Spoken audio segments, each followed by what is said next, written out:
Earth is a freestanding planet for more than 4.5 billion years ago, जहाँ life की शुरुआत early 3.7 billion years में हुई थी थ्रू द प्रोसेस ऑफ एबायोजेनेसिस।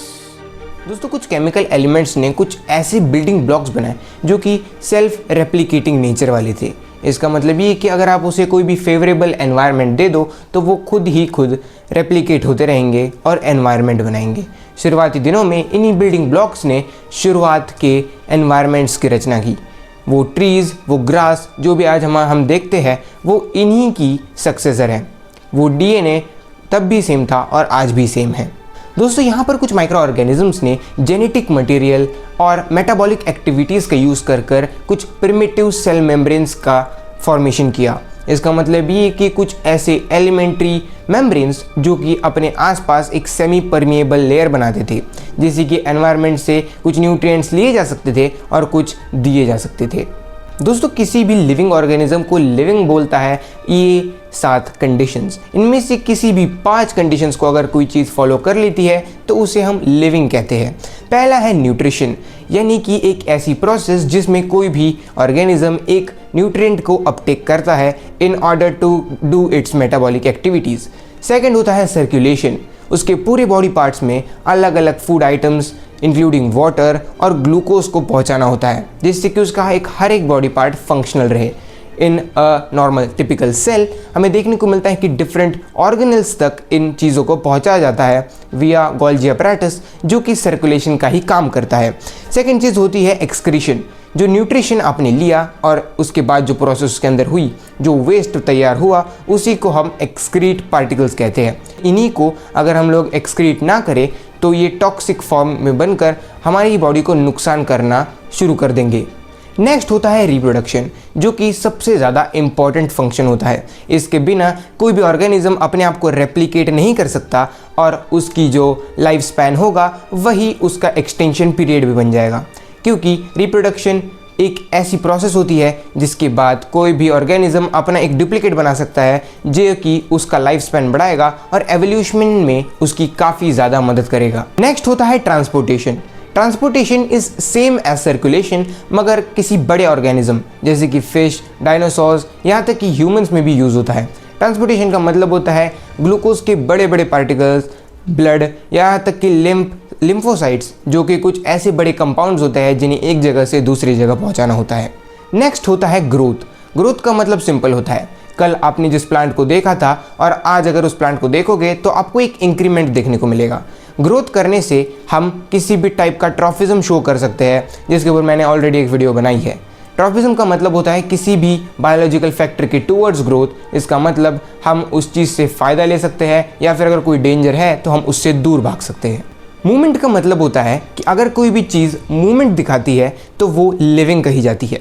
अब यहाँ पर कुछ ऐसी चीज़ें होती है जो मूवमेंट दिखाती है लेकिन वो अलाइव नहीं होती, और कुछ चीज़ें ऐसी होती है जो अलाइव होती है मगर ज़्यादा मूवमेंट नहीं दिखाती। इसलिए मैंने पहले ही कहा था कि इन 7 में से किन्हीं भी 5 को फॉलो करना चाहिए। जैसे प्लांट मूवमेंट को ज़्यादातर शो नहीं करते, मगर जब भी कुछ प्लांट्स जैसे कि मोमोसा, जो कि टच मी नॉट प्लांट होता है, उसे टच करते ही वो अपने लीव्स को अंदर की तरफ फोल्ड कर लेता है, जो एक प्रकार की मूवमेंट ही है।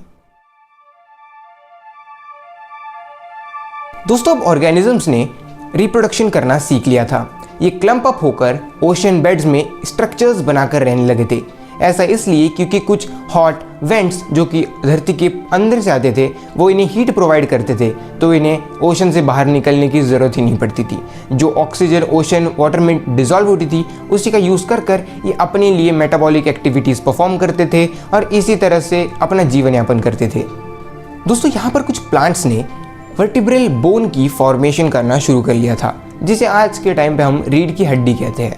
दोस्तों, एक बात इमेजिन करो, जब भी कोई चीज़ पानी में होती है तो बुओयंट फोर्सेस उसे सपोर्ट करते हैं, उसका स्ट्रक्चर टूटने नहीं देते।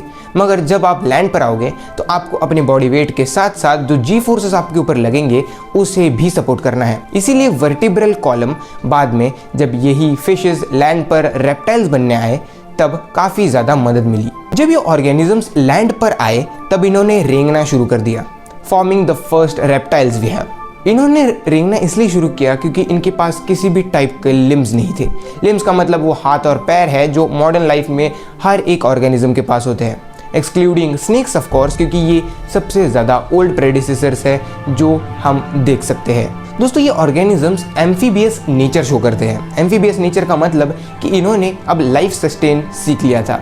ये पानी में और लैंड में आराम से अपनी लाइफ जी सकते हैं। ऐसा इसलिए क्योंकि ये जब पानी में होते हैं तब ये अपनी गिल्स का इस्तेमाल करते हैं to get the oxygen out of the dissolve water, और जब भी हम बात करें ये लैंड पर आते हैं तभी हमारी तरह ही लंग्स का यूज़ करते हैं।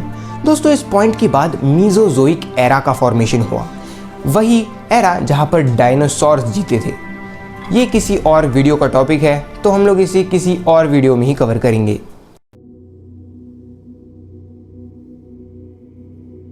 दोस्तों आज से 66 मिलियन ईयर्स पहले डायनासोर्स का एक्सटेंशन हुआ था।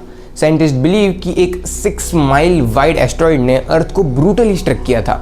इस ब्रूटल स्ट्रकिंग की वजह से काफ़ी ज़्यादा एलिमेंट्स धरती के सतह से निकलकर स्काई में चले गए थे। ये इम्पैक्ट इतना ज़्यादा था कि 1/3 ऑफ अर्थ वही टाइम पर डिस्ट्रॉय हो गया था। जो डायनासोर्स एरियल फ्लायर्स थे उनके ऊपर एसिड रेन गिरने लगा। जो सर्फल पार्टिकल्स धरती के अंदर से निकले थे वही वाटर वेपर एटमॉस्फेयर में प्रेजेंट होता है उसके साथ मिलकर उनके ऊपर बरसने लगे। ये इतना खतरनाक एसिड रेन था कि इसकी वजह से जो हवा में उड़ने वाले डायनासोर्स थे, जो किसी तरह से बरों में रहते थे और जो बेसिकली हर्बीवोर्स डायनासोर भी थे, उन सब का एक्सटेंशन हो गया। कुछ दिनों के विंडो में ही ये पूरा एक्सटेंशन परफॉर्म हुआ और ये greatest extension of human history माना जाता है। इस सब के बाद एक मैसिव एक्सटेंशन ट्रिगर हुआ।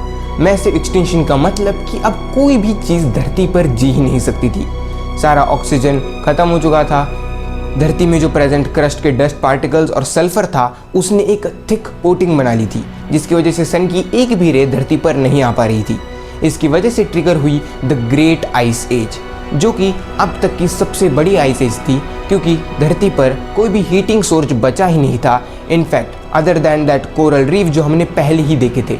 इसका मतलब ये कि अब वो माइक्रो ऑर्गेनिज्म जिन्होंने वर्टिब्रे कॉलम का फॉर्मेशन किया था उनके बिना धरती पर अब कोई और जी ही नहीं सकता, and those two are going to die due to the extinction of oxygen itself from the earth.